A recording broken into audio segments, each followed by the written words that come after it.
Now, dear students, in this video we will be continuing the properties of fluorine.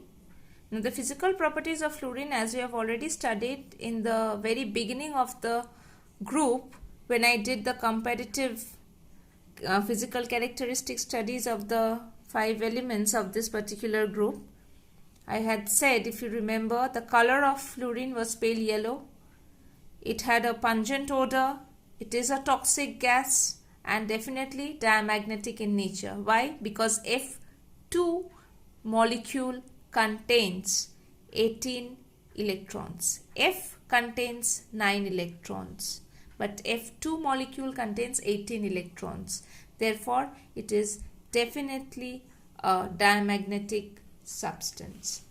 Now, next is the chemical properties of fluorine.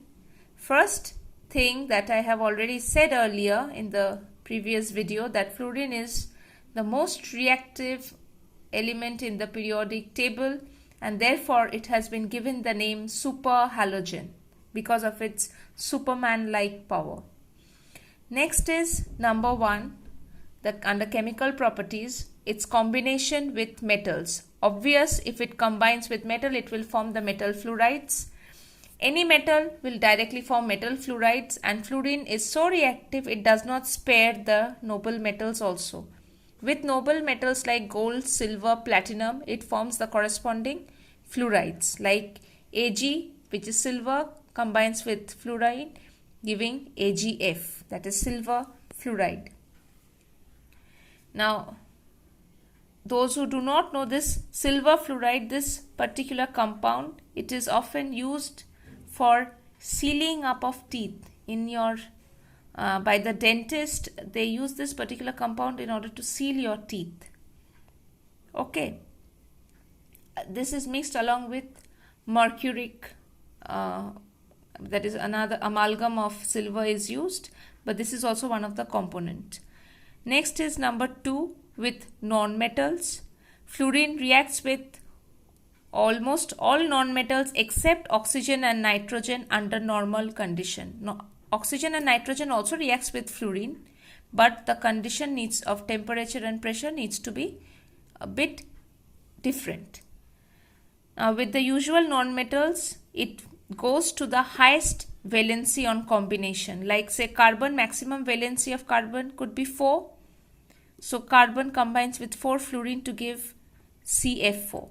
Sulfur maximum oxidation status 6. So S combines with 6 atoms of fluorine giving SF6. So chlorine is such a strong oxidizing agent, it always ensures that the element with which it is combining goes to its highest possible oxidation state. Next is with inert gases. We have seen in this particular chapter when we studied group 18 that xenon forms these 3 compounds when it combines with fluorine, as well as krypton also forms a couple of compounds with fluorine, which however are much unstable than the xenon fluoride compounds. Next is number 4, with halogens.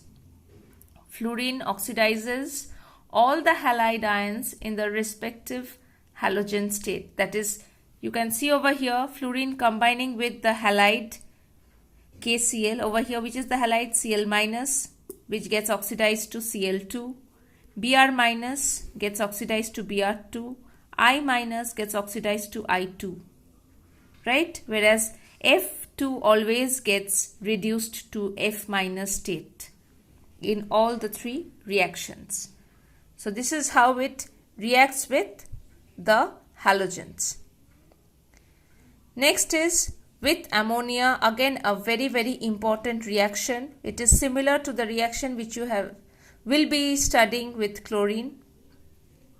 That is, ammonia, when it is reacting with fluorine, it produces N2 and HF if ammonia is present in excess.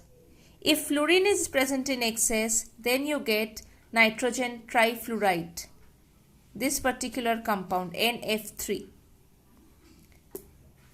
So depending on which reactant is excess, you get which type of compound of nitrogen you will get. HF is common to both the set of reactions. It is only whether it's nitrogen or whether it is NF3. If fluorine is excess, both the compounds in the product contains fluorine. If ammonia is in excess, one contains only nitrogen. This is the way to remember. Next is number 6, combination with H2S gas. See this particular reaction. Over here sulfide was in -2 state. H2S, here sulfur is in -2 state. Fluorine oxidizes S2 minus to give sulfur in +6 state, from the minimum oxidation state to the maximum oxidation state. So here again fluorine is acting like a oxidizing agent. In fact, in all the reactions, fluorine is exhibiting oxidizing nature. Next reaction, another very good reaction, potassium bisulfate in presence of fluorine gets oxidized to potassium per-disulfate. Per-disulfate, why the name is so? Because here you get a per-oxy linkage. There is a single bond between two adjacent oxygen atom in this compound. That is S2O82 minus is called the per-disulfate ion. Okay. So potassium bisulfate gets oxidized to potassium per-disulfate along with HF. Next is the reaction of fluorine with water. Fluorine reacts with water, that is hydrolysis, producing HF and oxygen. It reacts again with water. Here water is definitely in excess to give ozone. Such is the capacity of fluorine. It can produce ozone from water. Next, the last part of fluorine, that is the uses. First use is, if you want to etch a glass, we use fluorine. What is the reaction? Glass is silicon dioxide combining with HF, which is hydrofluoric acid, producing the corresponding hexafluorosilicic acid plus water, and the reaction is exothermic as indicated by the small triangle over here. Second use of fluorine is it is used for the separation of uranium isotopes by the process of atomolysis. Okay. Third is DTFT, which is a fertilizer, actually an insecticide which is used in the fields for killing of insects in order to give better yield of crops. And the fourth one, Freon, which you already know, is a CFC, chlorofluorocarbon, which is used as a refrigerant and one of the causes for your greenhouse effect and global warming. And then the last but not the least is the Teflon, which is an anti-corrosive plastic which is produced from carbon tetrafluoride. So these are primarily the uses of fluorine. Students, keep studying and take the running notes for this particular class as well as the previous one that has been given. And whatever doubts you are having, you may clarify it in your Class Dojo app. Thank you.